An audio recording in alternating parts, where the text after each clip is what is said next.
야, 너네 자랑하고 싶은 거 있으면 얼마든지 해. 난 괜찮아. 왜냐면 난 부럽지가 않아. 한 개도 부럽지가 않아. 너네 자랑하고 싶은 거 있으면 얼마든지 해. 난 괜찮아. 왜냐면 난 부럽지가 않아. 전혀 부럽지가 않아. 네가 가진 게 많겠니? 내가 가진 게 많겠니? 난 잘 모르겠지만 한번 우리가 이렇게 한번 머리를 맞대고 생각을 해보자고. 너한텐 많은 돈이 있고 나한텐 말씀이 있어. 그럼 상당히 넌 기분 좋겠지. 우쭐대겠지. 근데 우리가 한번 나중 생각을 한번 해보자고. 너의 그 돈 진짜 영원할까? 네가 죽어서도 가져갈 수가 있나? 아니지. 그러니까 죽으면 의미가 없지. 다 없는 거 가지고 사는 거야. 욕심내는 거야. 다 그렇게 살아. 얘도 쟤도 물론 너도. 근데 세상에는 말이야 영원한 걸 가지고 사는 녀석도 있거든. 그게 누구냐면 바로 나야. 그러니까 자랑하고 싶은 거 있으면 얼마든지 해. 난 괜찮아. 왜냐면 부럽지가 않아. 말씀 때문에 부럽지가 않아. 너네 자랑하고 싶은 거 있으면 얼마든지 해. 난 괜찮아. 왜냐면 난 부럽지가 않아. 전혀 부럽지가 않아.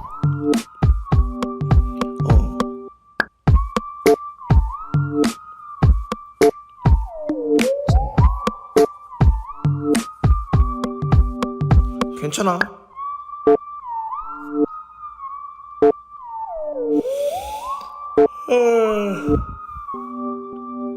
난 교회 간다.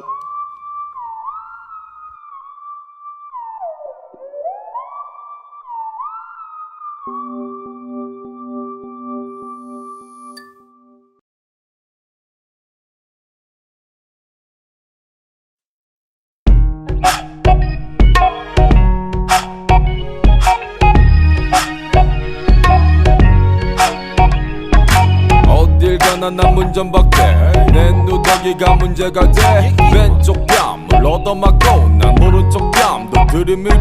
겉옷을 달라면 속옷도 줘. 영치기 영차 나눠 쓰자. 주택 청약이 웬 말이야. 난 천국의 땅을 가진 자야. 거지로 살다가 가는 거지. 거지 아닌 척하는 건 거짓이지. 돈 지고 태어난 사람 있어. 하늘에 타두고 왔단 거지. 돈 들고 천국 갈 사람 있어. 뭐야 천국에 모든 게 있단 거지. 뭔 말인지 야 너덜이 알겠누. 거진데 모든 걸 가진 거지. 빈손으로 왔다 빈손으로 가는 것이 뭐 어쩌라고 뭐 어쩌라고. 품바 전대하지 마라. 천국에 내가 그 집 있어 짜샤. 이리 오너라. 이 복에 날 좀 보소. 난 누더기 양복을 걸쳐. 난 빈티지요. 없어도 가진 걸 나누러 왔소. 야 몰라 거지 왕쳐. 없어도 해 막춤을 막춰. 학설이 깡통에 박자를 맞춰. 난 소문난 잔치에 감춰. 나누고 웃어 제껴. 웃음도 나누고 울어 제껴. 엉엉 울다가 쓰러지면 얼쑤 명예 너를 맡겨. 구름이 그늘이 내 쉼터. 너털 웃음이 나의 미천. 세상의 박자에 나는 뒤처졌지만 웃지 주의 기적. 빈손으로 왔다 빈손으로 가는 것이 뭐 어쩌라고 뭐 어쩌라고. 품바 전대하지 마라. 천국에 내가 그 집 있어 짜샤. 아이 게이너만 그만 웃어. 아유 냄새 이거. 신이 난다 재미난다. 아 좋다 올수 좋다. 주모 여기 막걸리 한 사발 줘. 자네도 신나졌소. 내 걱정은 마. 난 이미 가난가 퍼시니까. 내일은 내일이 아니니까. 오늘은 사는 게 내 멋이니까. 아이고 이놈이 또 웃고 있네. 아 몰라 그냥 다 좋아. 은도끼 뭐가 질래. 아 그게 다 뭐다요 너 다 가져. 얘기 이놈아 답 없는 놈아. 없긴 대답은 하늘의 힘. 아 웃지마 정들어 이 거지 같은 놈아. 거지라니 미난 다 가져. 빈손으로 왔다 빈손으로 가는 것이 뭐 어쩌라고 뭐 어쩌라고. 품바 전대하지 마라. 천국에 내가 그 집 있어 짜샤. 쉬고 들어간다. 잘 쉬고 들어간다. 작년에 왔어 각설이 죽지도 않고 또 왔네. 안 죽어 난 안 죽어 왜냐 난 천국을 가졌거든.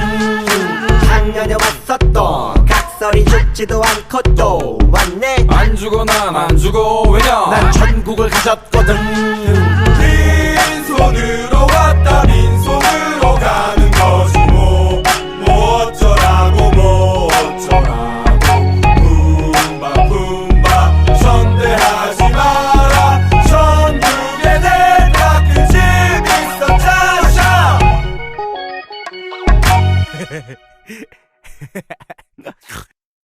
예배 참석하러 모인 여러분을 주님 안에서 환영합니다. 옆에 사람하고 인사하겠습니다. 하나님이 당신을 사랑합니다. 나도 당신을 사랑합니다. 그 부분이 좀 약한 것 같아요. 하나님이 사랑하는 건 아주 잘하는 것 같은데 나도 당신을 사랑합니다. 이게 좀 안 되는 것 같아요. 잘 다시 한번 해보겠어요. 하나님이 당신을 사랑합니다. 나도 당신을 사랑합니다. 그러니까 자기가 사랑한다고 할 때 그때 완성되는 거예요. 하나님이 사랑하는 건 완성되는 게 아니에요. 하나님이 사랑하는 거는 하나님이 혼자 하시는 거예요.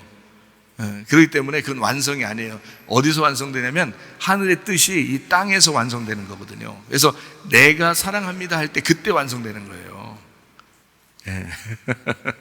부부가 그러니까 이 땅에서 부부가 돼서 둘이 사랑하는 게 하늘나라에서 뜻이란 말이에요. 그게 하나님과 나와의 부부의 관계의 사랑을 이 땅에서 부부가 완성하는 거예요. 그게 그러니까 내가 당신을 사랑합니다는 게 더 중요한 거예요. 하나님이 우리를 사랑하는 건 당연하죠. 말 안 해도 다 사랑하는 걸요. 그런데 내가 당신을 사랑합니다는 건 내가 사랑해야 되거든요. 그건 내가 사랑하지 않으면 완성이 안 되는 거니까. 하늘의 뜻만 있는 거니까 이 땅에서 완성이 안 되잖아요. 그러면 그건 완성이 아니라고. 땅에서 완성이 돼야 그게 완성이라고요. 그러니까 내가 당신을 사랑합니다 하는 게 가장 더 크게 더 완성을 시켜야 된다. 다시 해볼까요? 하나님이 당신을 사랑합니다. 나도 당신을 사랑합니다. 제1 예배당에 있는 사람들도 사랑합니다. 하나님께 참되게 경배 드리는 자들이 영과 진리로 아버지께 경배 드릴 때가 오나니 바로 지금이라. 아버지께서는 이렇게 자기에게 경배 드리는 자들을 찾으시느니라. 하나님은 한 영이시니 그분께 경배 드리는 자들은 반드시 영과 진리로 그분께 경배 드려야 하느니라. 우리가 하나님의 집으로 갈 때 우리 발을 조심하고 가까이 나아가 말씀 듣는 것이 어리석은 자들의 희생물을 드리는 것보다 나으니라. 영과 진리로 예배 드리며 말씀을 사모하는 모든 심령들에게 전국의 소망을 허락하여 주시옵소서. 우리 예배를 성령님이 인도해 주시옵고 주님 예수 그리스도만이 영광받아 주시옵소서. 예수 그리스도의 존귀하신 이름 받들어 기도드렸사옵나이다. 아멘. 두 손 높여 들고 찬양합니다. 주님을 보게 하소서. 나를 붙드소서. 내 뜻과 내 생각 내려놓고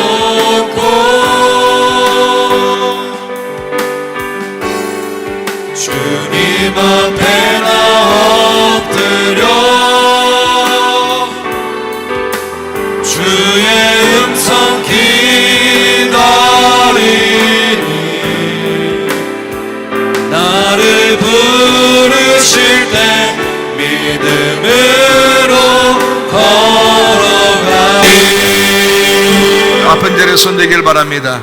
가정의 문제 있으면 가슴에 손대길 바라고 성령의 기름 부음 받기를 원하면 머리에 손대기를 바랍니다. 여러분 자신들이 하나님 앞에 자기의 입술로 하나님 앞에 기도합니다. 하나님 나와 함께 해주십시오. 우리 가정과 함께 해주십시오. 우리 한번 기도합니다. 우리 하나님 아버지 사랑과 은혜를 감사를 드립니다. 아버지 하나님 우리의 영혼과 우리의 몸이 건강하게 도와주시옵소서. 하나님의 성령으로 충만하게 도와주시옵소서. 아버지 하나님이여 함께 하시고 살아가심을 믿습니다. 오 주여 감사합니다. 인도하심을 믿습니다.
간절하게 기도합니다.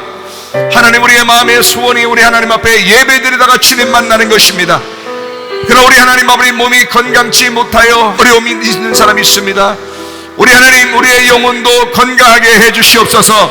우리의 몸도 건강하게 해주시옵소서. 아까 토론 귀신들아, 질병 가지고 떠나갈지어다. 우리 하나님, 영혼이 건강하여 주 앞에 예배드리다가 주님 만나게 하시고, 우리의 몸이 건강하여 주 앞에 예배드리다가 주님 만나게 하옵소서. 예수님 귀하신 이름 받들어 기도 올리옵나이다. 아멘. 주님께 감사합니다. 하나님 아버지 감사합니다. 하나님 앞에 귀한 예물 드리는 시간을 갖도록 하겠습니다.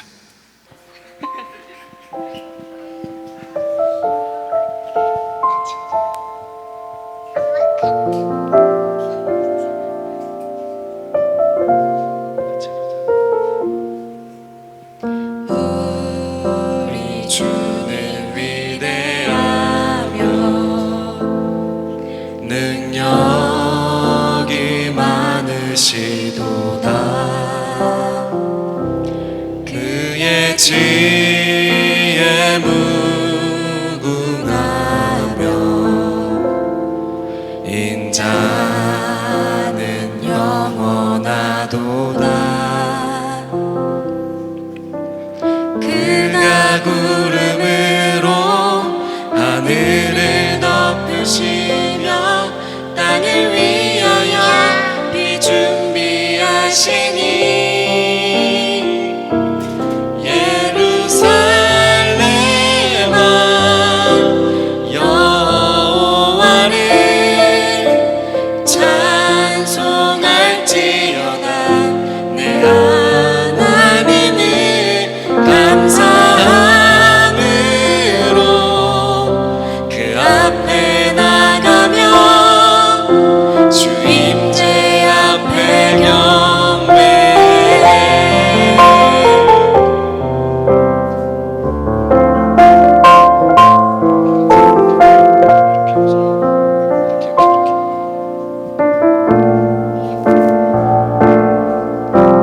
상한 자들 고치시며 상처를 싸매시도다. 별들의 수를 세시며 이름을 붙이셨도다. 그가 구름으로 하늘을 덮으시며 땅을 위하여 비 준비하시니 그가 구름으로 하늘을 덮으시며 땅을 위하여 비 준비하시니 예루살렘아 여호와를 찬송할지어다. 내 하나님을 감사함으로 그 앞에 나가며 주 임재 앞에 경배해. 예루살렘아 여호와를 찬송할지어다. 내 하나님을 감사함으로 그 앞에 나가며 주 임재 앞에 경배해. 감사함으로 그 앞에 나가며 주 임재 앞에 경배해. 주 임재 앞에 경배해.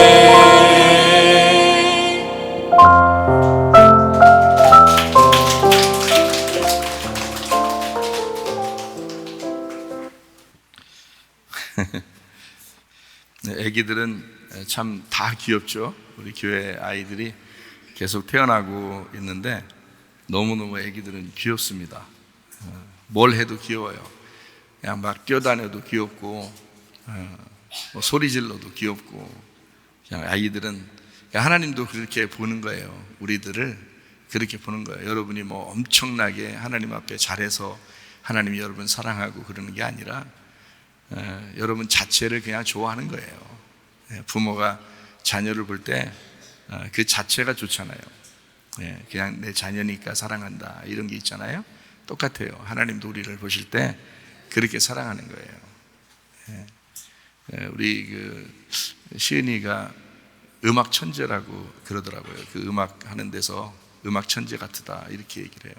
근데 제가 이렇게 데리고 키워봐도 좀 특출해요. 음악적으로. 그래서 음악으로 좀 예전 같으면 음악적으로 좀 키워줬으면 좋겠다 이런 생각을 했을 텐데 시대도 그렇고 마지막 때고 그래서 또 다른데 뭐 이렇게 해외나 이런데 보내기도 좀 뭐 어렵고, 지금은 대전에 뭐 그런 학교가 좀 있으면 좋겠는데 그런 게 있으면 좀 키워주고 싶은데 그것도 이제 어려울 것 같고, 그런 게 별로 없는 것 같고, 또 다른 데 보내기는 또 아쉽고, 그래서 제가 이제 생각을 해봐요. 교회에서 음악 천재들이 교회에서 이렇게 봉사하고 하는 게, 음악으로 봉사하는 게, 그걸 어떻게 생각할까 부모들이, 이런 생각을 해봐요. 자기들은 아이들이 음악으로 특출하면 좀 다른 데 가서 해외에서 공부도 하고 좀 더 좋은 음악가를 만들고 싶고 아마 그럴 수 있겠죠. 그런데 저는 이제 깊이 생각을 해봐요. 마지막 때인데 이걸 어떻게 하면 좋겠나. 물론 그렇다고 실패하는 걸 원하는 건 아닌데, 음악을 잘하는 아이들은 교회에서 찬양으로 하나님 앞에 영광 돌릴 때 이것을 가장 기뻐할까? 그것을 가장 훌륭하다고 아름답다고 생각할까? 그게 가장 좋은 선택이라고 생각할까? 부모들도 그렇게 생각할까? 그렇게 이제 생각을 해봐요. 사실 하나님 입장에서 보면 예배 드리는 시간에 음악에 특출한 사람이 그 음악으로 하나님 앞에 영광 돌린다면 얼마나 하나님이 기뻐하실까? 다른 데서 유명해지는 게 아니라 그 유명한 사람도 예배 시간에 그렇게 하면 얼마나 좋을까? 또 어떤 이제 학생이, 어떤 부모가 와서, 그 선교사님들인데 자녀가 미술에 좀 재능이 있대요. 그래서 우리 학교를 보내고 싶다 그러는데, 그러면 이제 제가 생각을 해봐요. 다른 데서 미술을 전공할 수 있도록 이렇게 도와줄 수 있는 학교를 보내는 게 어떠냐. 우리 교회는 교회에서 활동할 수 있는, 교회에서 자기가 디자인도 잘하고 미술도 잘하고 그림도 잘하고, 그러면 교회에서 어떻게 주님을 위해서 봉사할 수 있을까, 이거를 생각하지, 자기 전공대로 자기 직업 가진 사람이 많지 않습니다.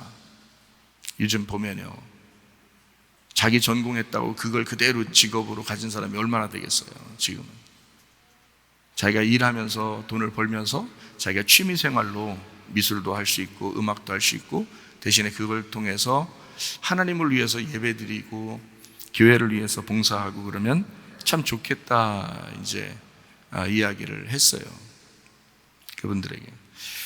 그렇지 않고 미술로 성공시키고 싶다 그러면 그럼 그쪽을 이렇게 선택하는 게 좋을 것 같습니다. 우리는 믿음이 우선이고 아이들을 세상에 뺏기지 않기 위해서 학교를 시작한 거고 하나님께서도 시작하라는 거고 했기 때문에 믿음으로 키우고 싶어서 우선은 모세와 같은 아이, 사무엘과 같은 아이, 하나님이 정말 좋아하시지만 그 고난을 일부러 하나님이 선택하게 하고, 그리고 그걸 통해서 하나님의 사람으로, 믿음의 사람으로 자라나게 하는 이제 그런 아이들을 받아달라고 그렇게 선택을 하라고 했기 때문에, 그래서 이제 그런 사람들만 이제 선택을 하려고 하죠. 아무나 막 온다고 다 받고 그러는 게 아니라, 그러니까 사람들이 뭐 학생들이 적어도 저희들은 괜찮죠. 선생님들은 인원수가 거의 다 비슷하니까. 뭐 요리를 하고 싶다 그러면 이제 요리사가 되는 게 좋겠죠. 그러나 다른 나라에 가서 진짜 요리를 정말 전문적으로 배우시면 프랑스나 이탈리아나 뭐 이런 데 있잖아요. 근데 이제 대전에 그런 학과가 있으면 그런 대학을 들어가서 요리를 배워가지고 봉사하고, 그리고 이제 교회를 위해서 또 봉사하고 그러면 얼마나 좋을까. 그거를 가장 귀하다고 생각할까. 부모들도 그렇고 자녀도 그렇고 그럴까 하는 생각을 들어요. 이 시대에 어떻게 마음을 가지고 자녀들을 키우고 있을까. 제 마음은, 제가 이제 여러분 자녀들을 그렇게 얘기를 하는 것은 저는 진짜 그렇게 생각하고 내 자녀들을 그렇게 키우거든요. 저는 목사기 때문에만 그런 게 아니에요. 제가 성도라도 저는 그렇게 할 거예요. 교회를 위해서 봉사하는 우리 자녀, 나는 그게 가장 큰 축복이라고 생각할 겁니다. 제가 성도라도. 그건 믿음에서 나오는 거지 목사라는 직업 때문에 나오는 얘기는 아니란 말이에요. 양심에, 믿음에 대한 양심을 가지고 얘기하는 거란 말이에요. 그러니까 여러분의 자녀가 교회에 봉사할 수 있다는 것은 큰 축복이다. 물론 다른 직업도 갖고 뭐 거기서 전문적으로 하는 것도 중요하다. 그러나 믿음 잃어버리지 않도록 해라.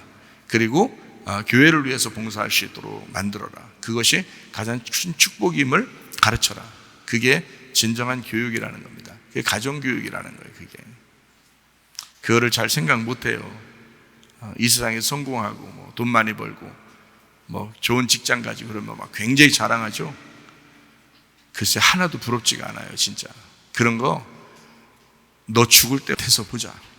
너 죽을 때 돼서 그게 얼마나 불쌍한 짓인지를 너 죽을 때 되면 알 거다. 세상 살아보면 그렇게 모르겠어요? 지금 세상 살다 보면 모르겠냐고. 진짜 믿음 가지고 사세요. 여러분 믿음 가지고 아멘만 하지 말고, 말만 아멘 하면 주여 주여, 그거 다 천국 못 가요. 아버지의 뜻대로 행해야 천국 간다고. 그렇게 말을 해도 말귀를 못 알아듣는 사람이 한두 명이 아니야. 우리 교회 말고, 우리 교회 교인 말고, 우리 교회 교인은 아멘하고 진짜 주의 뜻대로 살려고 하지. 우리 교회 다녀도 우리 교회 교인 아닌 사람들 말이에요. 그런 사람들에게 하는 얘기예요. 말만 아멘 아멘 하지 말고, 주여 주여만 하지 말고, 진짜 주님의 뜻대로 사시라 이 말이야. 우리가 하나님께서 원하면 그 갚는 것을 미루지 마라. 하나님께서는 어리석은 자들을 기뻐하지 아니하시느니라. 너희 중에서 주께 드릴 예물을 취하되 누구나 자원하는 한결같은 마음이 있는 자는 그것을 주께 드려라. 만군의 여호와가 이르노라. 내게로 돌아와라. 그리하면 나도 너희에게로 돌아가리라. 우리가 어떻게 하여야 돌아가리이까? 이는 곧 11조와 봉헌물이라. 내가 참으로 너희에게 말하노니 이 가난한 과부가 다른 모든 사람보다 많이 넣었도다. 나의 하나님이여, 주께서 마음을 감찰하시고 정직을 기뻐하시는 줄을 아나이다. 내가 정직한 마음으로 이 모든 것을 즐거이 드렸사오며 이제 내가 또 여기 있는 주의 백성이 주께 자원하여 드리는 것을 보오니 심히 기쁘도소이다. 우리의 11조와 봉헌물 대신 주 그리스도 예수님과 서원하는 예물들, 감사와 각종 모든 예물을 하나님 앞에 드립니다. 한나라 창고에 쌓아질 뿐만 아니라 이 땅에서도 풍성하게 하시사 자자손손까지라도 넉넉하게 주님의 일을 하오르 남음이 있도록 복을 내려 주시옵소서. 예수 그리스도의 거룩하신 이름 안에서 기도드렸사옵나이다. 아멘. 주님께 감사합니다.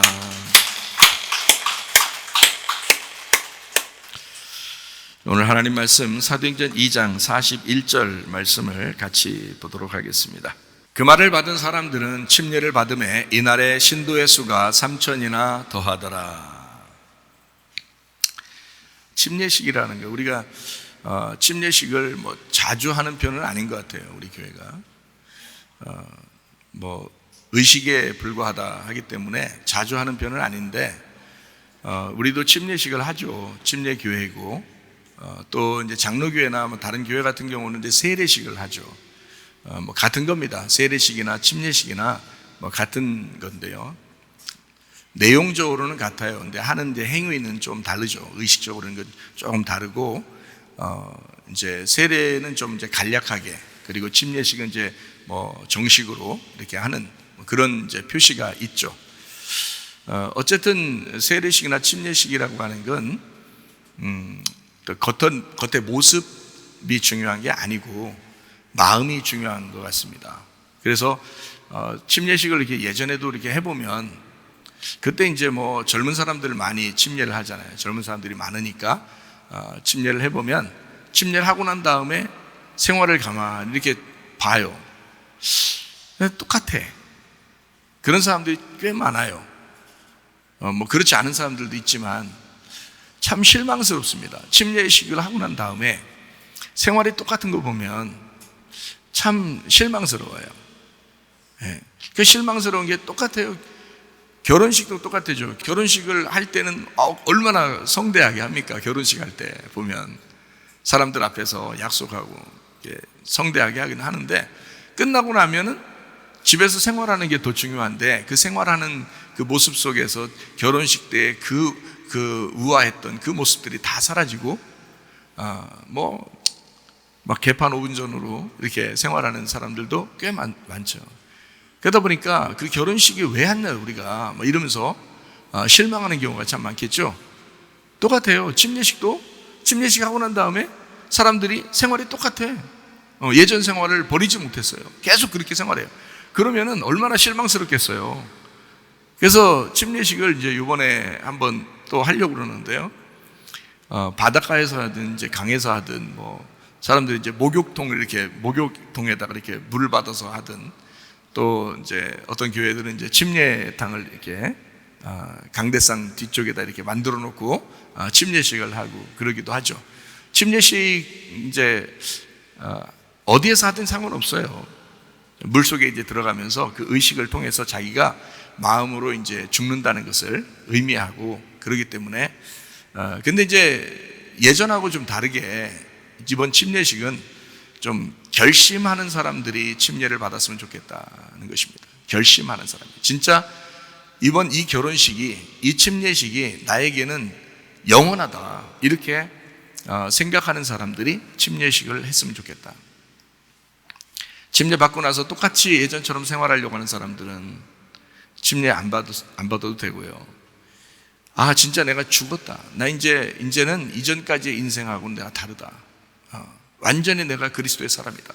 나는 주님의 사람으로 주님과 결혼한 사람으로 내가 살아가야 되겠다라고 그렇게 결심한 사람들이 신청을 했으면 좋겠어요.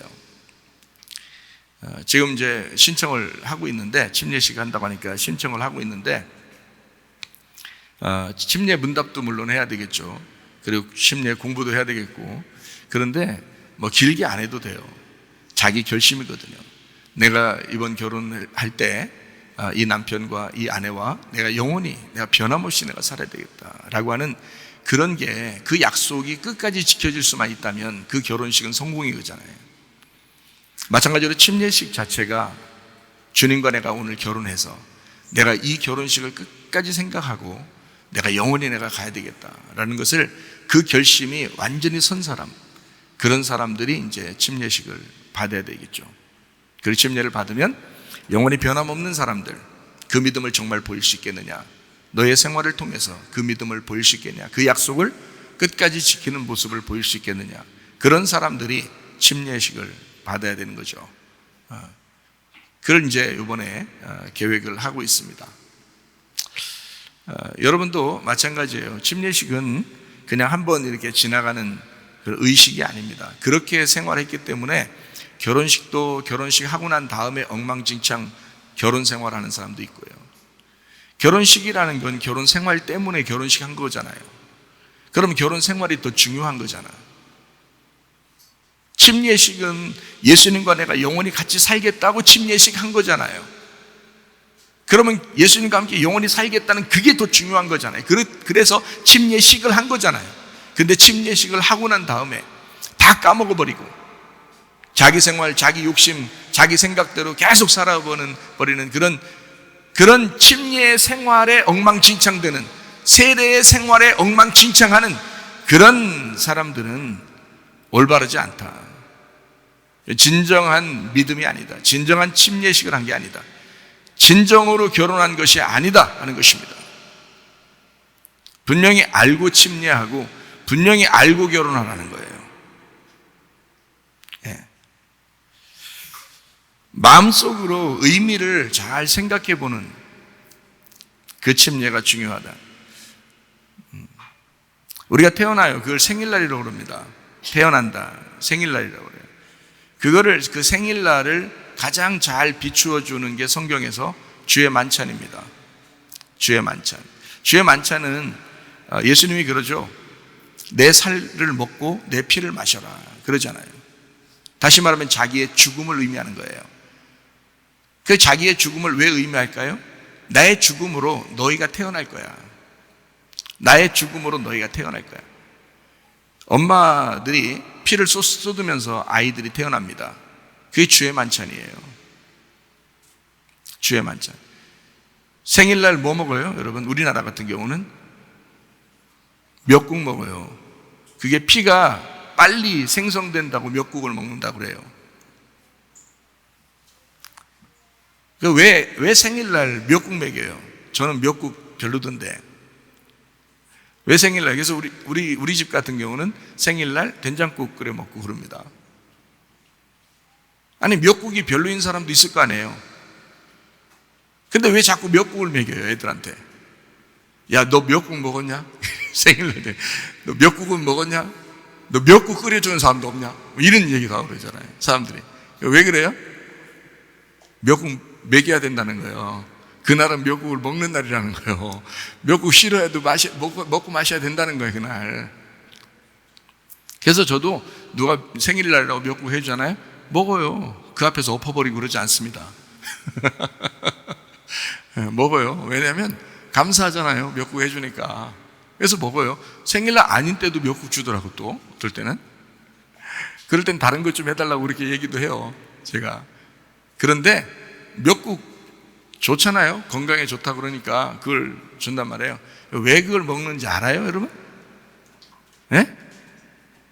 엄마가 피 쏟아서 피 보충한다고 엄마가 먹었던 거를 자식들이 먹으면서 기억해달라고 생일날 미역국 주는 거예요.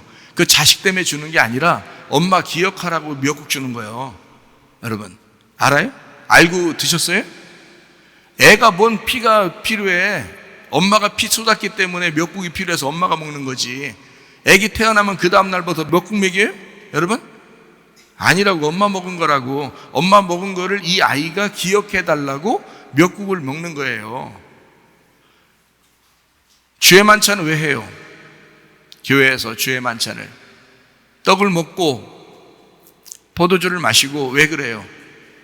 예수님 기억해달라는 거예요. 예수님이 너를 위해 죽으셨다는 걸 기억해달라는 거야. 예수님이 너를 위해 죽으시고 너를 태어나게 했다. 생일날이에요, 그날이. 그 생일날. 그래서 주의 만찬 하는 거예요. 너 생일날 미역국 먹지? 너 생일날 떡과 포도주를 마시지? 예수님이 죽으시면서 너 태어나게 한 거야. 예수가 피를 쏟으면서 널 태어나게 한 거야. 그거 기억해달라고 주의 만찬 하는 거예요. 아시고 하셔, 그거. 네 생일날이야, 그날이. 집에서 생일날은 엄청 막 케이크 사다 놓고 막 선물 안 사주면 선물 안 사줬다고 기분 나빠하고 그냥 선물 왜 사줘야 되는 거고. 네가 엄마한테 선물 사주는 날이 생일날이요. 엄마 아빠한테 생일 선물로 해주는 날이 그게 생일날이라고. 미역국 먹어주고 엄마 아빠를 기억하고, 예? 그리고 생일 선물을 해드리는 날이 생일날이지. 네 생일 선물 받으려고 생일날 하는가? 아니에요. 다 거꾸로 돌아가는 거예요, 그게. 주의 만찬은 예수님을 기억하라고 하는 거예요. 주의 만찬은 그날이 너의 태어난 날이니까, 예수가 죽는 날이 너의 태어나는 날이야, 이렇게 가르쳐 주는 거예요.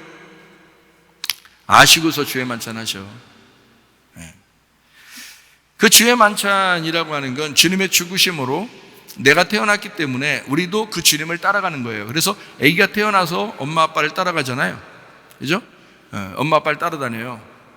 동물들도 태어나면 엄마 아빠를 찾습니다. 그래서 따라다녀요. 동물들도. 그러니까 엄마 아빠를 따라가는 거예요. 우리가 주님의 죽으심으로 내가 태어났기 때문에 그 주님을 따라가는 거예요. 부모로 알고. 그 주님을 따라갔더니 뭐 하라고 그래요? 우리 보고 죽으라고 그러죠. 너도 나처럼 죽어야 돼. 너도 나처럼 부모가 돼야 돼. 너도 나처럼 너의 피를 쏟고 자녀를 낳아야 돼. 이렇게 하는 거거든요. 그 성숙함. 그래서 세례식이 있는 거예요. 세례식, 침례식. 주님을 따라가라고. 세례식, 침례식을 성경에서는 다른 말로 뭐라고 그러냐면 할례식이라고 그럽니다. 할례식. 그래서 애가 태어나서 8일날째 어떻게 해요? 애가 태어나면 8일날 예수님도 그거 했어요. 예수님도. 예외가 없어요. 누구나 인간으로 태어난 사람은 할례를 거쳐야 되는데 그 할례식을 다른 말로 말하면 세례식 혹은 침례식이라고 그러는 거예요. 그날 뭐 하는 거예요? 할례식이 뭐예요? 남자의 표피를 끊어냄으로써 육체를 끊어내는 것입니다. 육체가 죽는 날이에요. 육체가 죽는 날, 그게 할례식이고 그것이 침례식이라는 겁니다. 육체가 죽는 날. 그러니까 침례하고서 다 또 육체로 살아, 이것들이. 그래서 목사가 실망이 이만저만이 아니에요.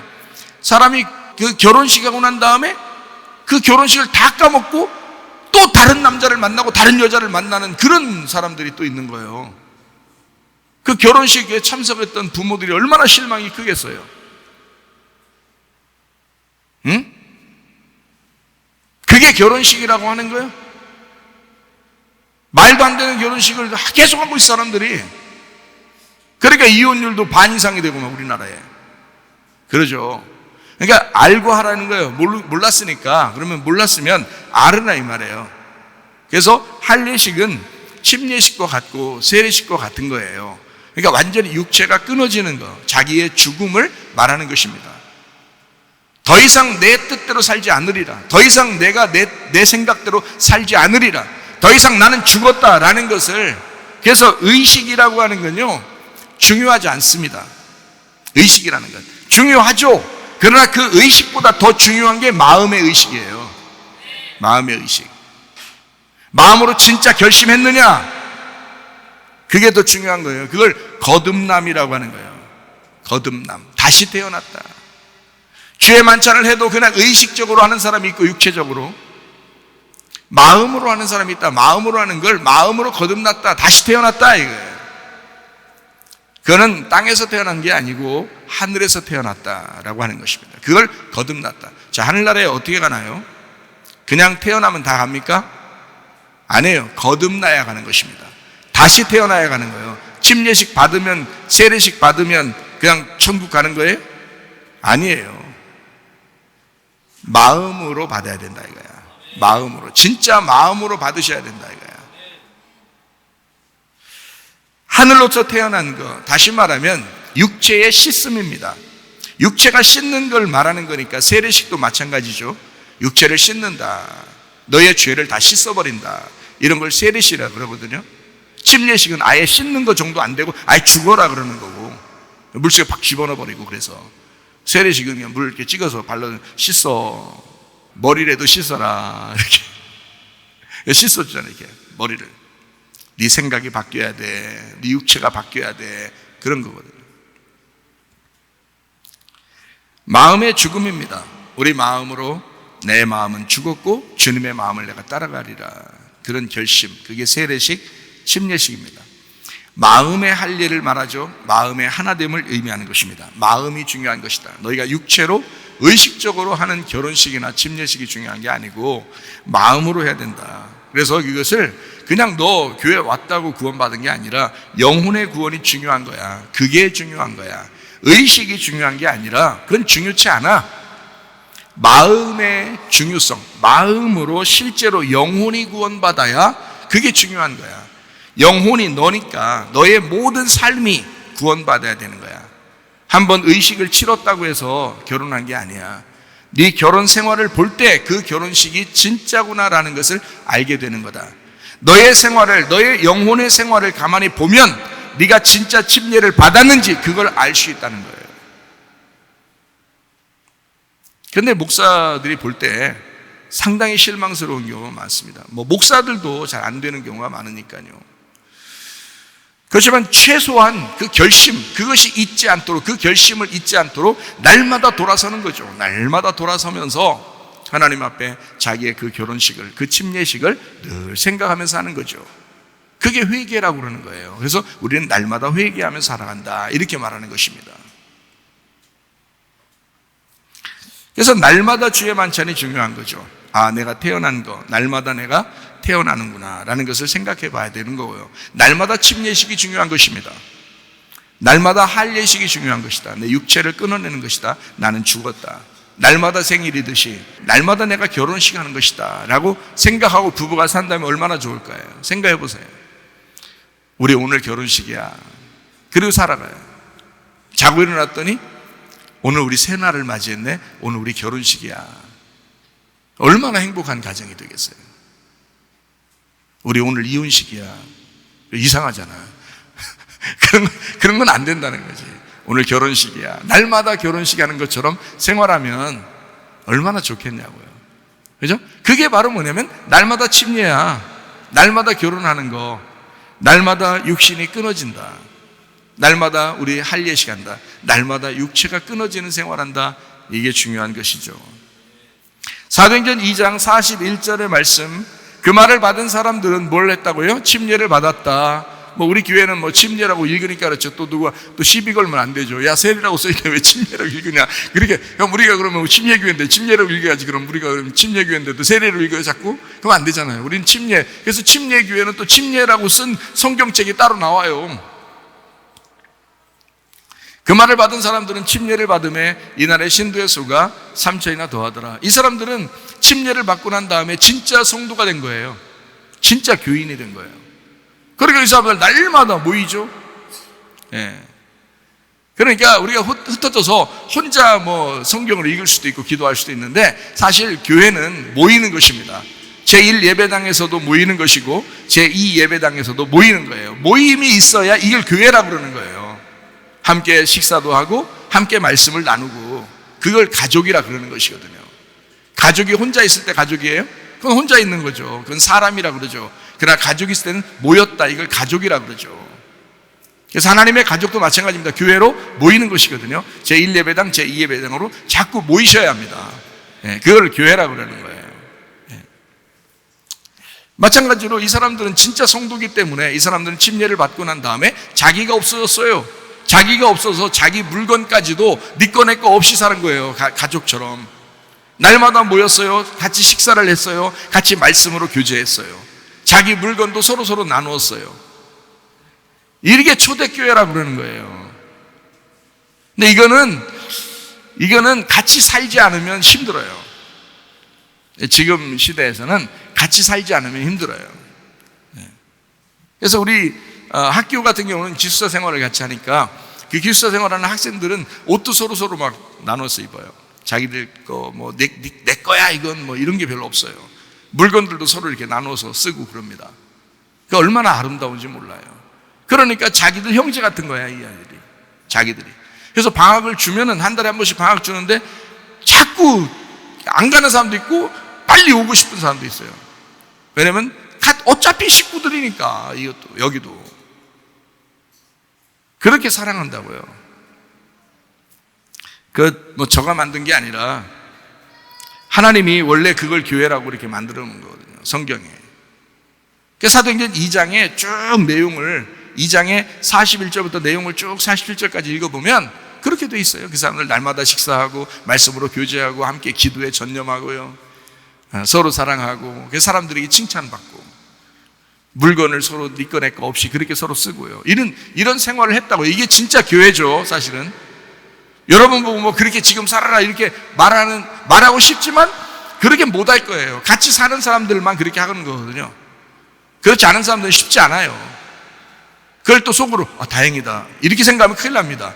원래 교회는 그런 거 아니에요. 원래 교회는 함께 그렇게 해야 돼요. 성경 사도행전 2장처럼 해야 된다고요. 그게 진짜 교회인데 어쩔 수 없이 지금은 자기들 욕심도 있고 자기 생활도 있고 하니까 그걸 인정해 주는 거죠. 그러면서도 좀 나눌 거 있으면, 좀 남는 게 있으면 좀 나누어라, 그렇게 얘기를 하는 거죠. 같이 지금은. 그러나 같이 뭐 생활하는, 교회에서 같이 생활하는 사람들은 함께 나누는 게 습관돼 있죠. 그러니까 진짜 교회를 만들어 나가고 있는 거예요. 그거는 여러분 축복입니다. 그렇게 우리 아이들이, 우리 교회 청년 학생들이 그렇게 살아간다는 것은 이건 축복받은 거예요. 이 시대에 이렇게 생활해 본다는 것은 축복인 거라고. 그렇다고 해서 결혼해도 똑같이 그렇게 같이 모여 살아라고 그렇게 안 합니다. 결혼하면 또 각자 자기 집이 있어요. 결혼하면 각자 집에 살지만 그렇게 생활해 봤기 때문에 자기들이 계속 같이 모여 있고 싶고, 같이 놀아도 같이 놀고, 먹어도 같이 먹고 싶고, 그렇게 하죠. 진짜 교회처럼 생활하죠. 주님의 교회처럼 생활한단 말이에요. 자, 사도행전 2장 41절에 나와 있는 이 사람들, 자, 침례를 받았는데 어떤 사람이 침례를 받은 거예요? 어떤 사람이 침례를 받았다 이렇게 나왔잖아요. 뭐라고 돼 있어요? 예, 이 말을 받은 사람, 그 말을 받은 사람들이 침례를 받았다 그러잖아요. 그럼 그 말이 어디 있는데요? 예, 그 앞에 있겠죠, 그죠? 예, 그래서 40절을 보면 이렇게 돼 있습니다. 또 여러 말로 확증하며 권하여 이르되 너희가 이 패역한 세대에서 구원을 받으라 하니 이랬습니다. 자, 뭐라고 했다고요? 뭐라고 말했더니 침례를 받았다고요? 너희가 이 패역한 세대에서 구원을 받아야 된다라고 했더니 이 말을 받은 사람들이 침례를 받기 시작했더라 이 말이에요. 그래요, 나 이 패역한 세대에서 내가 구원받고 이 세상에서 내가 죽은 자로 살겠습니다 라고 결심한 사람들이 3,000명 그날에. 그리고 침례를 받았다. 여러분, 침례나 세례 왜 받았어요? 여러분, 세상 욕심 가지고 똑같이 살려면 왜 받았어요? 침례나 세례를. 정욕적으로 살려면 왜 받았어요? 침례를, 세례를. 주는 사람 헷갈리게.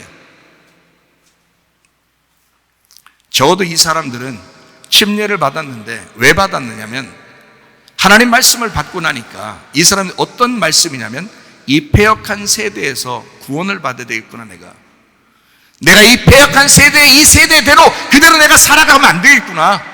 내가 이 세상에서 구원받아야 되겠구나. 내가 이 세상에서 내가 벗어나야 되겠구나. 내가 그리스도의 사람이 돼야 되겠구나.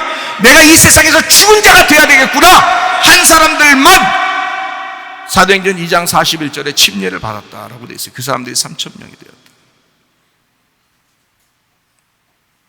여러분, 침례는 아무나 받는 건 아닙니다. 결심한 사람들이 받는 거예요.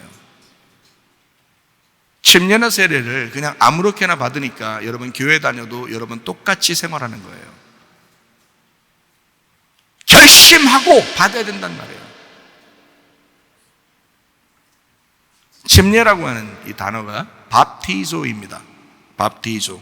그래서 베프티스트, 침례교 할 때 베프티스트 처치라고 그러는 겁니다. 베프티스트 처치. 이게 밥티조에서 나온 거예요. 이 밥티조라고 하는 게 침례입니다. 침례 밥티조라고 하는 것은 완전히 젖게 하다라는 것입니다. 어디 한 군데가 남으면 안 돼요. 완전히 젖어야 된다. 그거를 밥티조라고 합니다. 이거를 씻는다라고도 해요. 씻는데 그냥 한 군데만 잠깐 씻는다는 게 아니고 머리부터 발끝까지 다 씻어야 된다. 이거를 씻는다. 이럴 때 밥티조라고 하는 것입니다. 밥티조. 그게 세례, 침례라는 단어예요. 그게 밥토에서 왔어요. 이 밥토라고 하는 것은요, 물에 잠근다라는 단어입니다. 물에 잠긴다. 그래서 침례교가 침례를 하는 것입니다. 물 속에 잠그는 거예요. 그게 뭐 바닷가든 강가든 뭐 목욕탕이든 상관없어요. 물만 있으면 돼요. 물 속에 집어넣어 버리는 겁니다. 그래서 하나도 남김없이 다 젖도록 머리에서부터 발끝까지 다 젖을 수 있도록 집어넣어 버리는 거죠.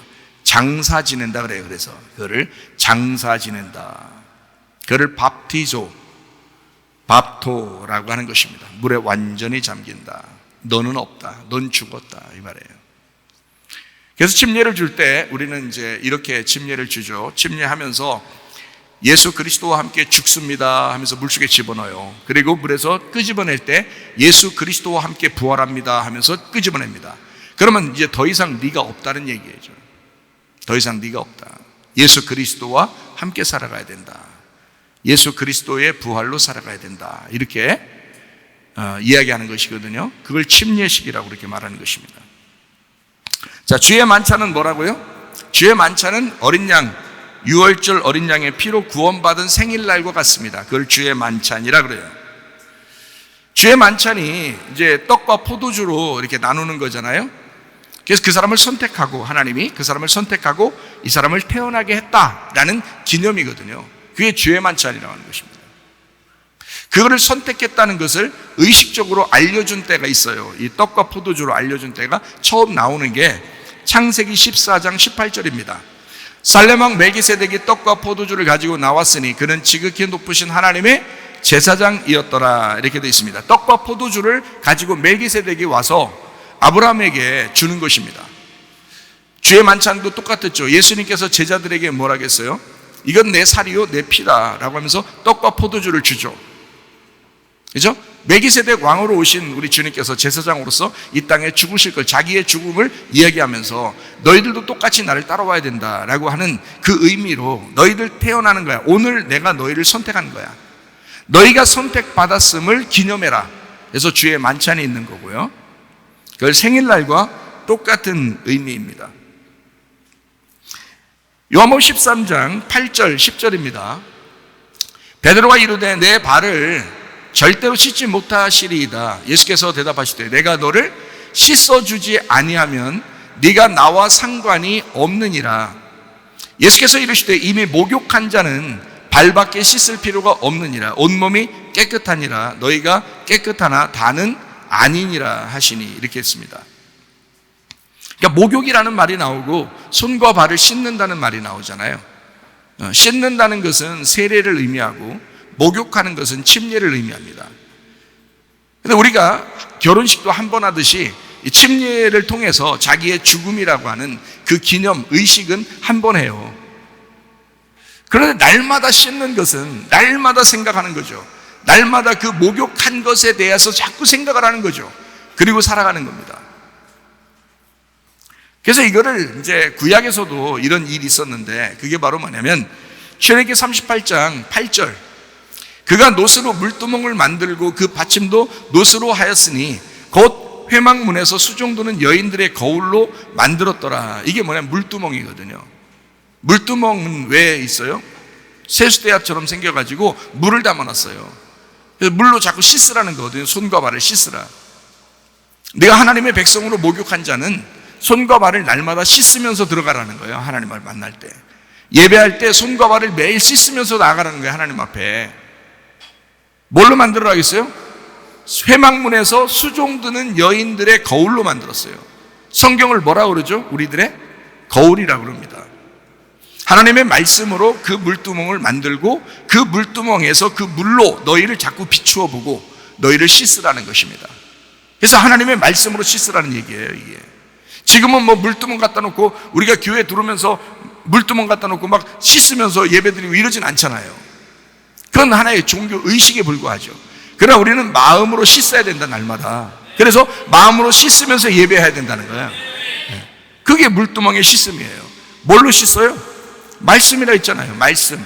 그 거울로 만들었다 그랬잖아요. 그 말씀으로 만든 그 물두멍에서 씻어야 된다. 다른 데서도 다 씻죠. 이 사람들 세수도 안 하고 뭐 손도 안 씻고 그러겠어요? 다른 데서도? 다 하죠. 집에서도 하고 식당에서도 하고. 그렇지만 성막에 들어가 예배할 때는 물두멍으로 씻어라. 그게 뭐예요? 거울로 만든 그 물두멍에 씻어서 예배해야 된다. 하나님 말씀으로 날마다 씻어야 된다는 것을 이야기하는 것입니다. 잘 생각해 보세요. 침례식은 할례식과 같습니다. 침례식은요. 창세기 17장 1절, 아브라함이 99세 때에 여호와께서 아브라함에게 나타나서 그에게 이르시되 나는 전능한 하나님이라 너는 내 앞에서 행하여 완전하라 그랬거든요. 자, 99세 때 만났어요, 하나님께서. 그러면 그 앞에 귀절까지는 하나님께서 이제 아브라함에게 이야기하는 그 전에 뭐가 있었는가 하면 이스마엘을 낳았어요. 이 하갈을 통해서 이스마엘을 낳았거든요. 그런데 이스마엘을 낳았는데 그때부터 하나님이 99세까지 100세까지 13년을 안 만나요. 13년 동안에 하나님이, 원래 성경의 숫자에서 12이라는 것은 완전한 숫자거든요. 하늘의 완전한 숫자예요. 천국을 다 12보석으로 만들고 12문으로 만들고 막 이랬거든요. 12천사가 있고 12지파 12사도가 있어요. 하늘나라는 다 그렇게 만들었어요. 12로. 근데 13년 동안 안 만나요. 하나님께서 하갈과 이스마엘 낳았다고 해서.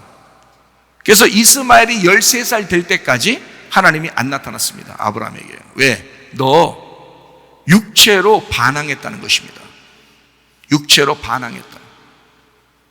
여러분이 세례를 아무리 많이 받았어도, 침례를 아무리 많이 받았어도, 결혼을 아무리 했어도 그 약속을 어기고 깨뜨리고 육체로 살았다면 그 결혼은 무효입니다. 그 침례식은 무효입니다. 그 세례식은 무효예요. 새로 시작해야 되는 거예요. 마음의 거듭남으로 새로 시작해야 되는 거예요. 그래서 주님이 13년 후에 다시 만납니다. 주님께서 하나님이 아브라함에게 99세에 나타나는 거예요. 그래서요, 이때 나타나가지고요, 창세기 17장 4절 봅니다. 보라, 내 언약이 너와 함께 있으니 너는 여러 민족의 아버지가 될지라. 17장 10절 봅니다. 너희 중 남자는 다 할례를 받아라. 이것이 나와 너희와 너희 후손 사이에 지킬 내 언약이라. 이렇게 말합니다. 왜 할례라는 언약을, 그 전에는 없었는데, 잘 생각해봐요. 아브라함 때 할례 언약을 합니다. 왜 했을까요? 너 남자 구실 잘못한 거야. 너 껍질로 애를 낳은 거야. 네 껍질로 애를 낳은 거야. 그게 이스마엘이야. 애굽 여자, 네 껍질로 애굽 여자를 만나 그 여자와 함께 애굽 애를 낳은 거야. 껍질 남자를 낳은 거야. 그게 이스마엘이야. 그러니 다시 낳아. 껍질 까고 다시 낳아. 아기를 다시 낳아야 돼. 하나님의 아들을 낳아야 돼. 알맹이로 낳아야 돼. 둘째 아들을 낳아야 돼. 그렇게 말하시는 거예요. 너 이제까지 육체로 사는 거 다 무효야. 침례식 했다고? 너 세례식 했다고? 너 결혼식 했다고? 그거 다 무효야. 육체로 살면 주님 안 만나요. 13년 동안 기다려야 돼. 너의 반항이야. 너의 육체적인 반항이야. 그리고 99세에 주님이 다시 만나요. 뭐 하라고 만나는 줄 알아요? 껍질 까. 육체 죽여. 육체 끊어내야 돼. 너 다시는 육체로 안 살겠다고 결심해. 그렇게 할례식을 하는 거예요. 그게 침례식이라고요. 더 이상 육으로 살지 않겠다. 더 이상 내가 거짓으로 살지 않겠다. 내가 진리의 아들을 낳아야 되겠다. 거짓의 아들을 낳았으니 너는 이제까지 가짜야. 그러니까 너 할례해. 그리고 알맹이가 드러나게 하고 껍질을 까서 육체를 없애버리고 하나님의 아들이라는 진리를 낳아야 돼 라고 주님께서 말씀하시는 것입니다. 로마서 2장 29절 말씀. 오직 이면적 유대인이 유대인이며 할례는 마음에 할지니 영에 있고 율법 조문에 있지 아니한 것이라. 그 칭찬이 사람에게서가 아니요 다만 하나님에게서니라. 할례는 어디다 하는 거냐면 마음에 하는 것입니다. 마음에 할례를 해라. 겉으로 할례를 한다고 유대인이 아니다. 마음에 하는 게 진짜 유대인이다.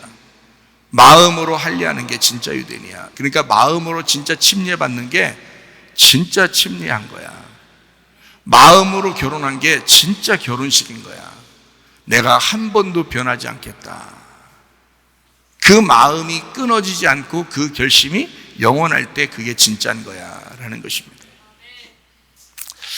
자, 무슨 말인지 아시겠죠? 결혼식 함부로 하면 안 되겠습니다. 침례식도 함부로 하면 안 되겠죠?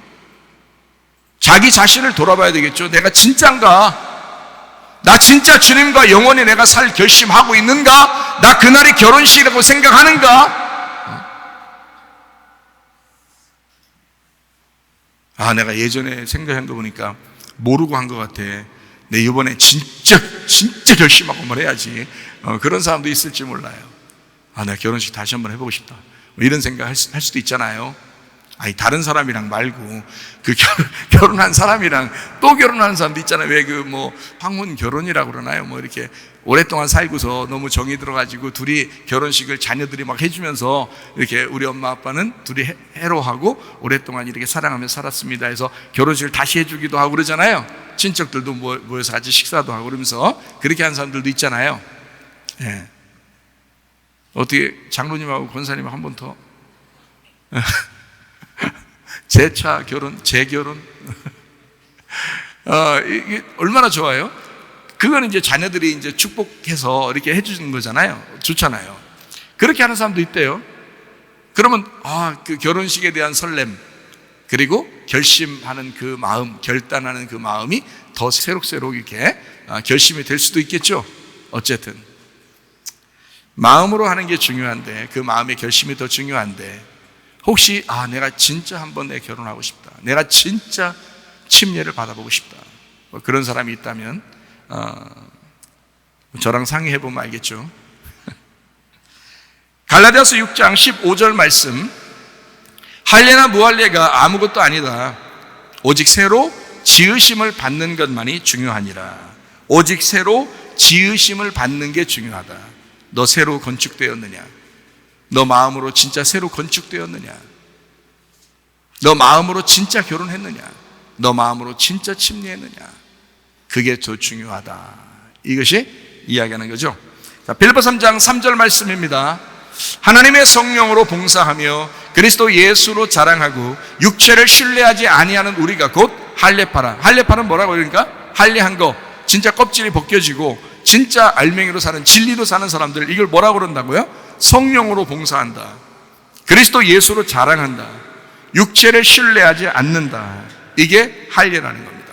여러분 할례했습니까? 여러분 침례 받았습니까? 여러분 결혼했습니까? 주님과? 어떤 사람이 돼야 돼요? 성령으로 봉사하며 그리스도 예수로 자랑하고 육체를 신뢰하지 않는다. 이제 더 이상 육체로 살지 않는다 이 말입니다. 골로새서 2장 11절 12절 말씀이요. 또 그 안에서 너희가 손으로 하지 아니한 할례를 받았으니 곧 육의 몸을 벗는 것이요 그리스도의 할례니라. 너희가 침례로 그리스도와 함께 장사되고 또 죽은 자들 가운데서 그를 일으키신 하나님의 역사를 믿음으로 말미암아 그 안에서 함께 일으키심을 받았다. 이것이 할례요 침례다. 그러니까 너희가 사는 게 아니다. 더 이상 육의 몸을 완전히 벗어버리고 그리스도와 함께 사는 것이다. 이거를 침례 곧 할례라 이렇게 말하는 것입니다. 예수님의 침례는 나의 침례가 되어야 합니다. 예수님의 침례는 예수님의 침례로 끝나는 것이 아니라 나의 침례가 되어야 돼요. 예수님이 직접 자기가 몸으로 행한 것은 침례밖에 없어요. 이 땅에서 몸으로 자기가 직접 사람들에게 보여주고 직접 행한 것은 침례밖에 없어요. 그게 마태복음 3장입니다. 마태복음 3장 14절부터 17절까지 말씀이거든요. 요한이 말려 이르되 내가 당신에게 침례를 받아야 할 터인데 당신이 내게로 오시나이까. 예수께서 대답하여 이르시되 이제 허락하라. 우리가 이와 같이 하여 모든 의를 이루는 것이 합당하니라 하시니 이에 요한이 허락하는지라. 예수께서 침례를 받으시고 곧 물에서 올라오실세 그랬죠. 분명히 세례는 아닌 것 같아요. 뭐 그렇다고 세례를 비난하는 거 아닙니다. 씻는 세례나 뭐 물에 잠기는 침례나 똑같아요. 의미적인 거니까, 마음으로 하는 거니까. 그러니까 세례를 받으시고, 다시 말하면 침례를 받으시고 물에서 올라오실세. 그러니까 물에 들어갔다가 올라온 게 맞죠. 하늘이 열리고 하나님의 성령이 비둘기같이 내려 자기 위에 임하심을 보시더니 하늘로부터 소리가 있어 말씀하시되 이는 내 사랑하는 아들이요 내 기뻐하는 자라 하시니라. 요단강에서 침례를 받습니다. 사역을 위하여 성령과 하나 되는 장면, 이게 침례식이에요. 이제 주님도 이 땅에 오셨으니까, 인간으로서 오셨으니까 하나님 아버지와 하나 되는 것을, 그 결혼식을 보여주는, 물론 하나죠. 하나님 아버지와 예수님은 하나죠. 그런데 그거를 결혼식으로, 결혼이라는 건 둘이 하나 돼서 살겠다는 게 결혼이잖아요. 근데 결혼식을 왜 해요? 결혼식은 의식이죠. 사람들에게 보여주는 겁니다. 우리 둘이 하나 되었습니다 라는 걸 보여주는 거잖아요. 침례식도 똑같아요. 하나님 아버지와 예수님이 하나 되어서 하나님의 일을 하게 되었다. 이 결혼식 발표하는, 예수님이 이제 내가 결혼식 합니다, 나도 이렇게 합니다 라고 다른 사람에게 보여주는 그 대표적으로 주님께서 보여주는 그 모습, 자기의 죽음과 부활을 다른 사람에게 보여주는, 직접 보여주는 건 침례식밖에 없었어요. 이 땅에서 예수님이 하시는 거예요. 그러니까 침례식이 상당히 중요하죠. 그러니까 사도행전 2장에서도 침례식을 하고 그 사람들이 모여 있어서 교회가 시작됐죠. 그러니까 성령 받으면 침례를 받게 돼 있어요. 성령 받으면 침례를 받게 돼 있고, 그리고 그들이 모여서 교회를 이루게 돼 있습니다. 그러니까 그 사람들은 뭐 교회에서 별 문제가 안 생기죠. 왜냐면 자기가 죽은 사람들이 모여서 교회를 했으니까. 근데 교회에 왜 사람들이 문제가 생기느냐? 왜 욕심이 나고, 왜 교만하고, 왜 잘난 체하고, 사람들 싸우고, 왜 그러느냐? 안 죽어서 그런 거예요. 그 사람들이 교회 와 자기도 교회네 그렇게 생각하니까 그런 거예요. 교회 아닙니다. 아직 교회가 안 된 거예요. 교회는 그런 사람이 있을 수 없습니다. 교회는 침례를 받은 사람들이 교회를 이루었다 이렇게 말하죠. 침례를 받, 용서하는 사람이, 사랑하는 사람이, 다른 사람을 미워하지 않는 사람이, 욕심내지 않는 사람이, 화내지 않는 사람이, 그런 사람이 교회를 형성하는 거예요. 침례 받았으니까. 근데 왜 자꾸 내 거 하냐고. 교회 와서도 왜 자꾸 욕심내고, 왜 화내고, 용서하지도 못하고, 미워하고, 왜 그렇게 사나고, 그런 사람들도 있냐고. 왜 그러면 안 된다고요. 침례를 받지 못해서 그런 거예요. 그 사람이 진정한 침례가 없었기 때문에 그렇습니다. 성경의 침례는 자기가 마음으로 진짜 침례를 받은 사람들, 이 사람들이 침례를 받고 교회를 만들었어요. 그러니까 문제가 거의 없죠. 다 나가서 예수님 증거하고, 예수로 자랑하고, 주님 안에서 기뻐하고, 성령으로 봉사하고, 그러면서 나가서 전도하다가 순교당하고 그런 거죠. 그 사람들이요. 근데 지금의 교회들을 보면 세례식도 많이 하고 침례식도 많이 하는데 엉망진창인 사람들이 한두 명이 아닙니다. 그건 결혼식 했다고 볼 수가 없죠. 당신의 결혼식은 무효요. 당신의 침례식, 세례식은 다 무효요. 그걸 모르고 살아갈 뿐이에요. 그 결혼식을 무시한 거라 이 말이에요. 그 침례식, 세례식을 무시한 거라는 거죠. 육체가 아직도 살아있으면서, 육체로 살면서 육체를 끊어내라고 할례식하고, 육체를 끊어내고 죽이라고 침례식, 세례식을 하는 건데 그걸 안 해요. 육체를 끊어내지 않고 하가를 통하여 이스마엘을 아무리 많이 낳아도 하나님은 안 만납니다. 13년 후에 네가 반항한 거야. 그러니까 육체 끊어. 그게 너와 나의 언약이야. 그거 끊어낼 때 이삭을 줄 거야. 그래서 할례를 하고 난 다음에 이삭이 왔어요. 할례하고 난 다음에. 그 전에는 이삭 안 줍니다. 할례를 받고 이삭이 태어났어요. 알아요? 그래서 99세에 하나님이 나타나신 거예요. 100세에 이삭 주려고. 1년 후에 나타나야 되니까.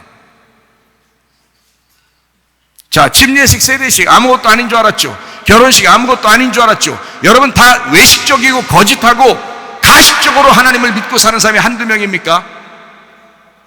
마음으로 진정으로 결혼하세요. 마음으로 진정으로 침례식 하세요. 그래서 주님을 믿는 것입니다. 그런 사람이 성령으로 봉사하게 되고 주님을 자랑하게 되고 교회에 함께 모여서 연합하게 되는 것입니다. 그게 하나가 되는 거예요. 그렇지 않은 사람들은 뭐 그냥 설교 듣다가도 졸고 뭐 그냥 대충 뭐 그냥 아유 뭐 오늘 예배 뭐 길면 안 돼, 절대 안 돼, 일찍 가야 돼, 뭐 이런 사람도 있고요. 아 이게 추워, 여기는 왜 또 더워, 아우 이게 마음에 안 들어, 생긴 게 별걸 다. 그러면 안 됩니다. 창세기 6장 17절, 내가 홍수를 땅에 일으켜 무릇 생명의 기운이 있는 모든 육체를 천하에서 멸절하리니 땅에 있는 것들이 다 죽으리라. 노아 홍수 침례거든요. 노아 홍수 침례. 땅에 있는 것들을 다 멸절시키리라. 그게 침례예요. 땅에 있는 거 다 죽이려고 노아 홍수가 있었던 거예요. 그거를 침례라고 합니다. 창세기 7장 22절 말씀, 육지에 있어 그 코에 생명의 기운에 숨이 있는 것은 다 죽었더라. 땅의 호흡이 멈춘 상태. 땅에서 숨 쉬는 게 멈추는 상태, 그거를 침례식이라 그렇게 말하는 거예요. 결혼식이라고 하고요. 왜요?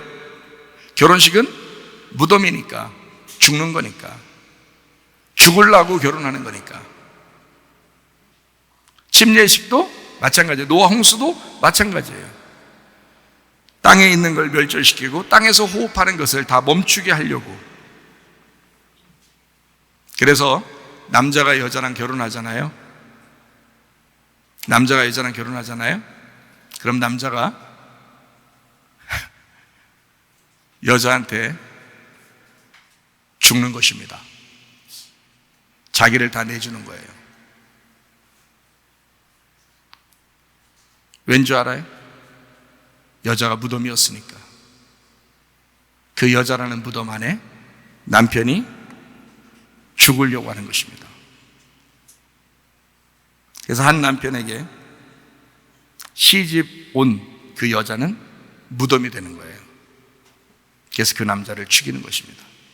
그 무덤 안에 파묻어 놓는 거예요. 그게 결혼이에요.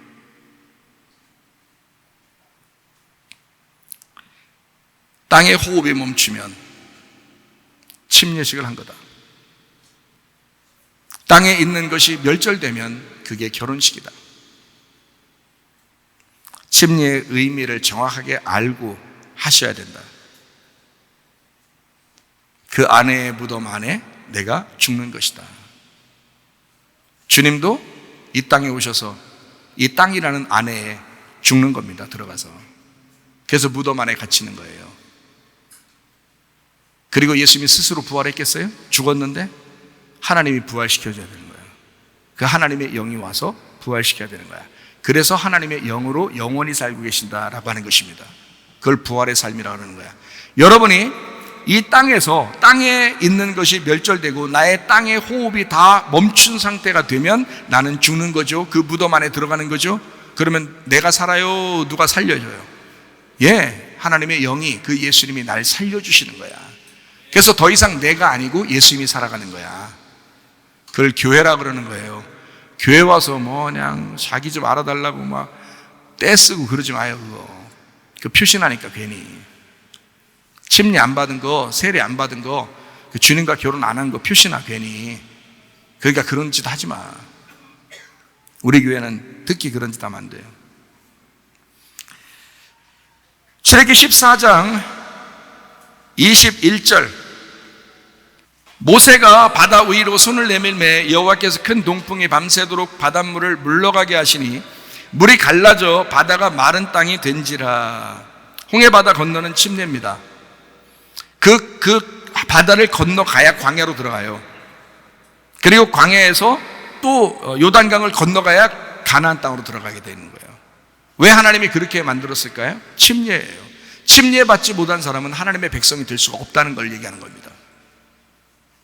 그래서 말씀을, 패역한 세대에서 구원받으려고 말씀을 받은 사람들이 침례를 받으니까 신자가 3,000명이 되었다, 이렇게 말한 것입니다. 침례 안 받은 사람은 교인이 아닌 거예요. 그래서 근데 침례 받고 엉뚱한 짓 하면 그 사람도 교인이 아닌 것입니다. 침례는 한 번 이루어져야 하고 그 침례식을 통해서 결혼이 온전해져야 된다는 거예요. 예수님과의 그 하나됨이 거룩해야 되고 온전해져야 된다는 거예요. 그렇지 않고 막 생활한 사람들 안 돼요, 그거. 그래서 내가 이번에 한번 결심 좀 해야 되겠다. 네, 진짜 이번에 진짜 결혼 한번 해봐야 되겠다 알고서 우리 교회 복음의 말씀을 많이 들었으니까 내가 이제 진짜 내가 한번 평생을 내가 주님과 결혼해서 내가 살아야 되겠다. 이건 결심하는 사람들은 신청하시라고요. 출애굽기 14장 22절 말씀, 이스라엘 자손이 바다 가운데를 육지로 걸어가고 물은 그들의 좌우에 벽이 되었다. 옆으로 이렇게 딱 섰다는 얘기예요. 그가 물 안에 들어갔다는 얘기예요. 그죠? 그러니까 죽음을 얘기하는 거야. 물 속에 들어가 죽음을 얘기하는 거예요. 28절, 물이 다시 흘러 병거들과 기병들을 덮되 그들의 뒤를 따라 바다에 들어간 바로의 군대를 다 덮으니 하나도 남지 아니하였더라. 우리를 추격하여 오는 바로의 군대, 육체입니다. 애굽의 사람들이죠. 육체. 우리 속에도 육체가 있어요, 없어요? 있어요. 그 육체가 나를 계속 쫓아다닌다고. 근데 그 쫓아다니는 그 육체는 어떻게 된다고? 물이 완전히 덮어서 죽여버려야 된다고. 이해가 돼요? 그렇게 했잖아요. 여기 죽였잖아요. 그걸 침례라고 그러는 거라고요. 29절. 그러나 이스라엘 자손은 바다 가운데를 육지로 행하였고 물이 좌우에 벽이 되었더라. 30절.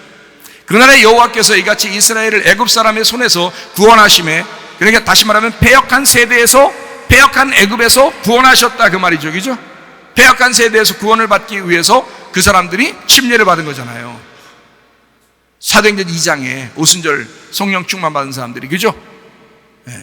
패역한 세대에서 구원받으려고, 그래서 더 이상 내가 패역한 세대에서 살지 않으리라고 결심한 사람이 침례를 받은 거라고요.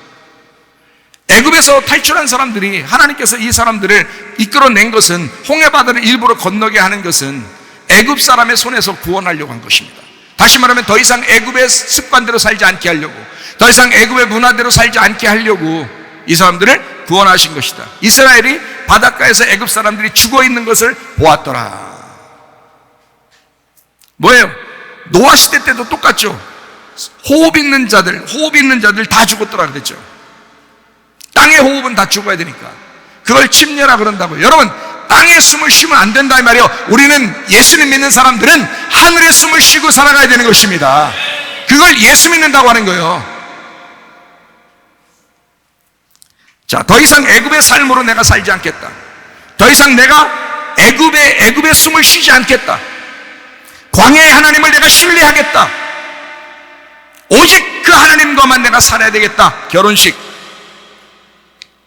한 남편에게 내가 시집온 아내로서 무덤이 되어 영원히 내가 이 안에서 내가 살아야 되겠다. 나 죽었다고 살겠다. 부활할 때까지 그렇게 살겠다. 침례의 의미입니다. 주님 안에서 나의 죽음과 그 부활이 그 무덤에서 이루어지는 것입니다. 그 물 속에서 이루어지는 거예요. 그게 침례식이에요. 결혼식이고요. 결혼식을 사람들은 굉장히 막 웃으면서 하는데 사실은 울면서 해야 됩니다. 그래 진짜 결혼식이에요. 난 끝났다. 그래야 진짜 결혼 잘한 거예요. 베드로전서 3장 20절 21절. 그들은 전에 노아의 날 방주를 준비할 동안 하나님이 오래 참고 기다리실 때에 복종하지 아니하던 자들이다. 방주에서 물로 말미암아 구원을 얻은 자가 몇 명뿐이에요? 겨우 8명이에요. 물은 예수 그리스도께서 부활하심으로 말미암아 이제 너희를 구원하는 편이 곧 뭐라고요? 침례라. 노아 홍수 역시 뭐라고 했다고요? 곧 물로 죽이려고 했던 침례였다. 이렇게 말하잖아요. 베드로는 구약 성경을 보면서 이걸 깨달은 것입니다. 그럼 여러분과 제가 베드로처럼 똑같이 깨달으면 베드로와 똑같네. 그죠? 베드로와 예수님은 아니란 말이에요. 예수님의 말씀을 해석하고 분석하고 그거를 영적으로 깨달은 사람이죠. 베드로도. 그래서 베드로가 똑같이 얘기하는 거예요. 우리도 똑같이 지금 얘기하고 있잖아요. 우리 교회도. 그러면 우리가 베드로의 이야기를 지금 듣고 있는 거라고. 지금 그 말씀을 듣고 있는 거라고요. 노아 홍수가 침례식과 다른 게 아니에요. 노아 홍수는 침례식과 동일한 것입니다. 육체의 더러운 것을 어떻게 한다고요? 제하여 버리기 아니요, 하나님을 향한 선한 양심의 간군이라 이렇게 되어 있습니다. 왜 이런 식으로 써놨냐면 죽음을 의미하지만 더 나아가서 부활을 의미하는 것이다 라고 하는 것을 강조하기 위해서입니다. 너희가 죽어서 사는 것 얼마나 율법적이겠어. 참으려고 하니까. 그거 아니지? 선한 양심을 따라 하나님을 향해서 나가는 거야. 이건 부활의 삶이야. 침례식이라는 거 무서워하지 마. 이게 부활의 삶이기 때문에 그런 거야. 주님 따라가기만 하면 돼. 주님 따라가기만 하면. 침례는 악한 양심이 죽어버리고 선한 양심이 간구하는 것을 침례라 그러는 것입니다. 악한 양심으로 죽어버리고 선한 양심으로 살아가려고 하는 거, 이거를 침례식이라고 그래요. 이거는 자연스러운 삶의 태도가 되어야 하는 것입니다. 이것은요. 그래서 선한 양심이라고 그러는 거예요. 너 양심적으로 살아. 그렇게 되는 거죠. 왜냐면 이건 양심적으로 사는 거니까 자연스럽죠. 이게 삶의 태도니까요. 세상 남편과 살던 나의 태도가 변해서 세상 남편과 살던 나의 태도가 죽어버리고 예수 그리스도와 하나 된 결혼 생활의 그 자연스러움, 이 세상에서 남편과 사는 그 자연스러움보다 더 자연스러운 예수 그리스도 남편과 함께 사는 그 선한 양심, 그 양심으로 살아가는 그 삶의 자연스러움이 침례식을 통해서 있어야 된다 그 말입니다. 그게 진정한 침례의 의미다 하는 거예요. 놀랍죠? 침례식 대단합니다. 그래서 이런 침례를 모르고 살던 사람이 옛날에 이런 일이 있었어요. 요즘에는 뭐 그런 사람 많지 않습니다. 옛날에 재침례파라는 사람들이 있었습니다. 재침례파. 그게 침례교의 어떤 뿌리가 되는데요. 우리 침례교의 뿌리가 돼요. 옛날에는 막 천주교가 기독교를 막 못 살게 굴던 때가 있었죠. 근데 그 천주교가 나라 전체적으로 다 애들 때부터 다 세례를 받아요. 유아 세례라 그러죠. 그래서 세례를 다 받겠어요. 뭐 알지도 못하는데 뭐 선한 양심이 뭔지도 모르는데 주님 어떻게 따라가는지 자기가 어떻게 죽어야 되는지 이런 것도 모르는데 그냥 성경에 나와 있는 대로가 아니라 그냥 아기 때부터 그냥 다 그냥 막 줘버리는 거예요.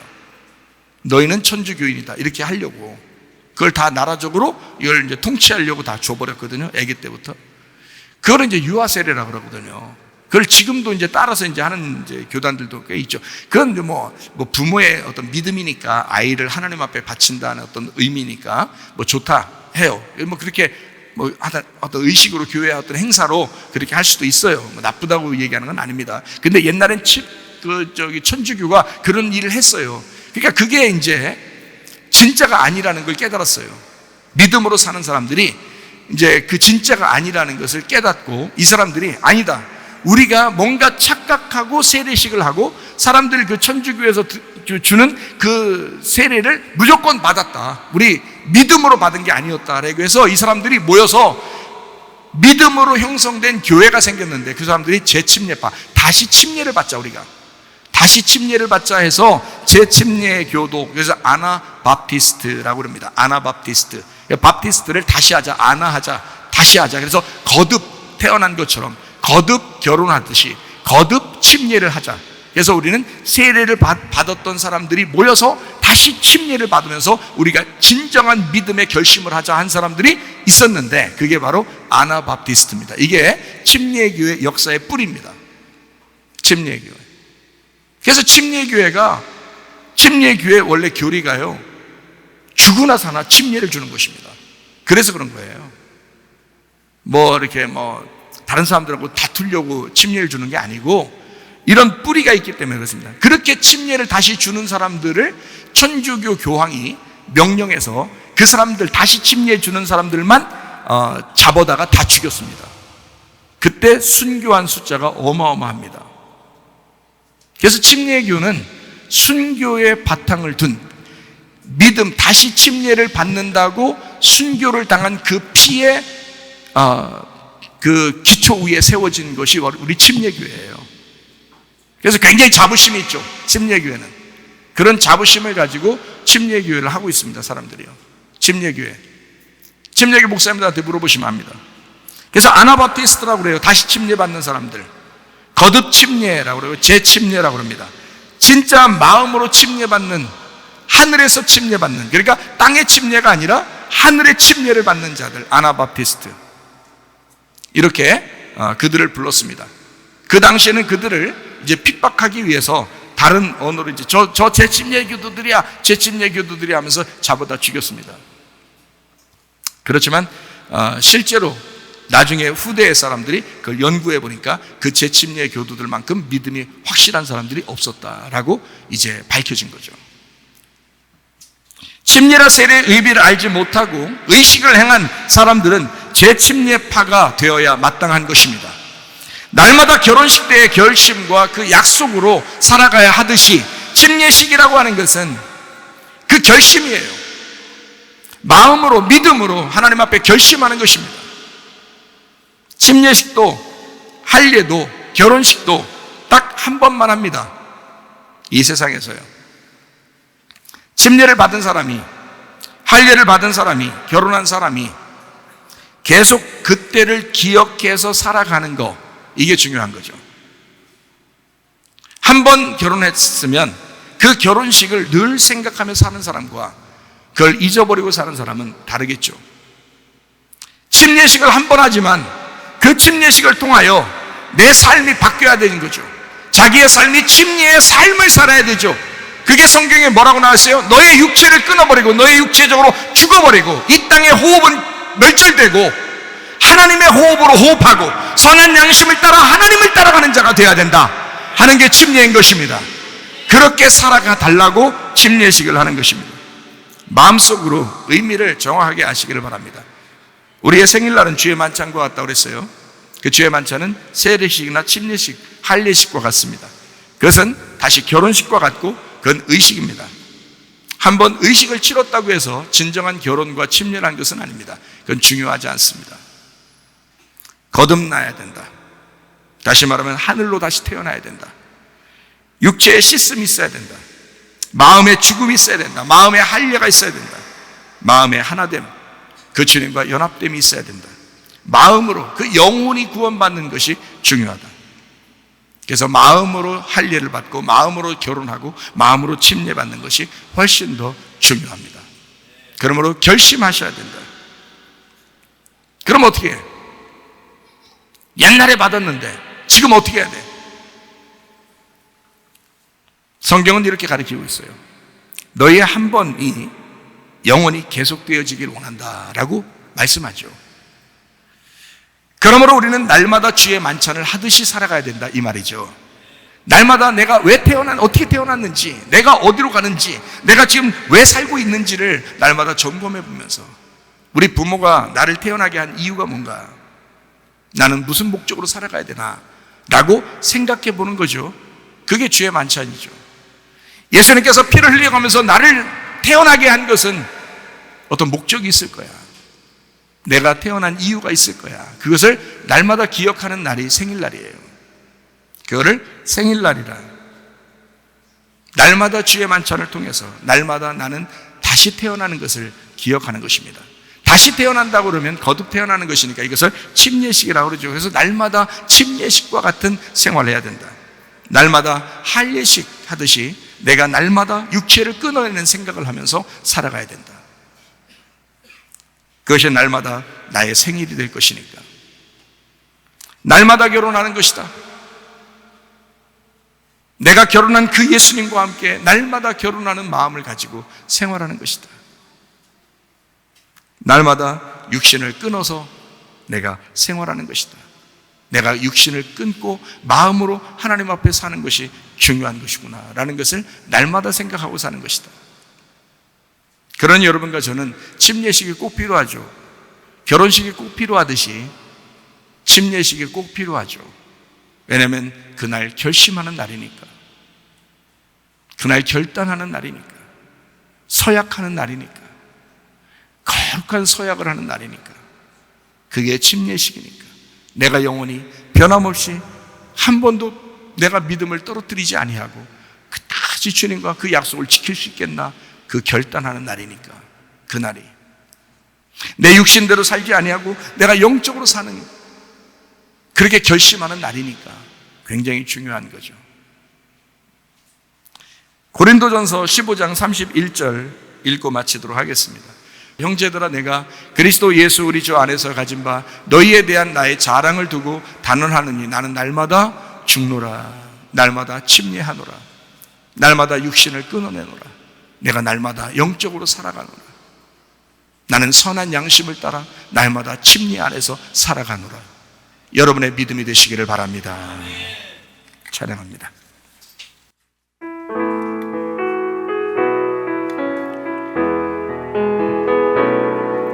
주 선한 능력으로 안으시네.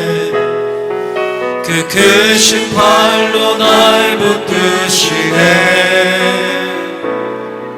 절망 속에도 흔들리지 않고 사랑하는 주 얼굴 구하리. 선한 능력으로 일어서리. 주만을 지어리. 믿음으로 우리 고대 안에 주 오실 그날 영광의 새날을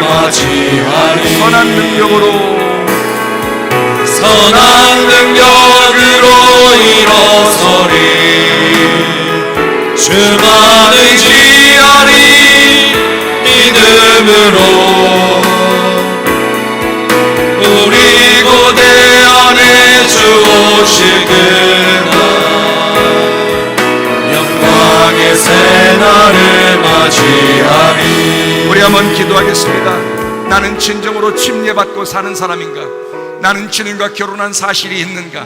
그 마음으로 주님과 하나 된 적이 있었는가? 내가 그렇게 변함없이 주 앞에 결심하며 결단하며 살아가고 있는가? 우리 하나님, 내가 그런 사람 되게 하옵소서. 선한 양심으로 주님을 따라가는 자 되게 하옵소서. 기도합니다.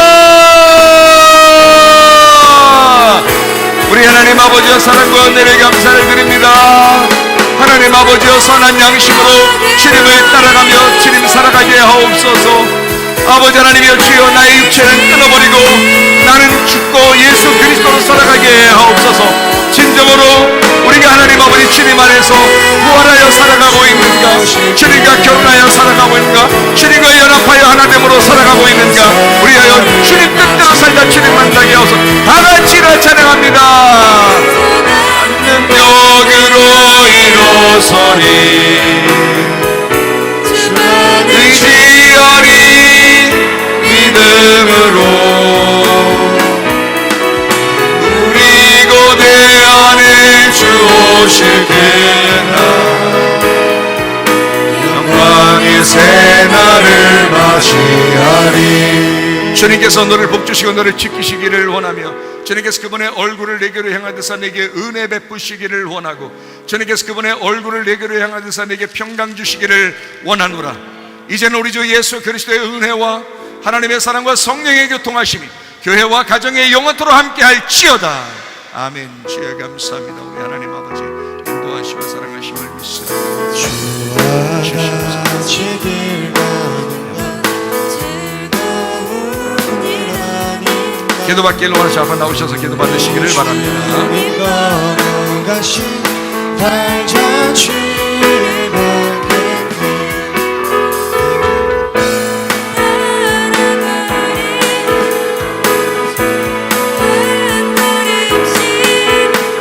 주님 나와 영원히 함께 하시니 기쁨으로 걸어